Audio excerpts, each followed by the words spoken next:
Anwar TV काला जादूकर था तू फिनिश हो जाता था।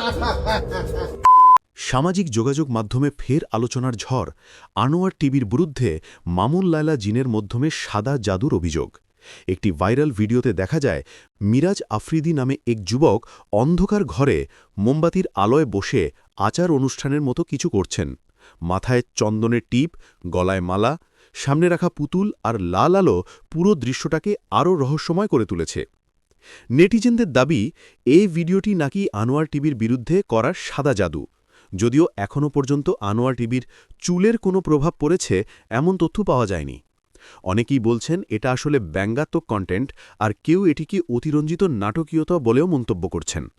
এদিকে আনোয়ার টিভির পক্ষ থেকে আনুষ্ঠানিক কোনো বক্তব্য পাওয়া যায়নি, তবে ভিডিওর নিচে করা একটি কমেন্টে কি শুরু হালারপুর বলে তারা বিরক্তি প্রকাশ করেছে, যা মুহূর্তেই আরও আলোচনার জন্ম দিয়েছে।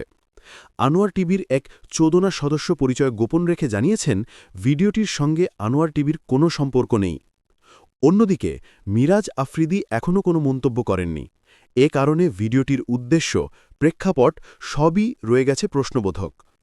সাম্প্রতিক মামুন লায়লা ইস্যু নিয়ে মানুষ যখন সরব, তখনই প্রকাশ পেল এই নতুন কন্টেন্ট।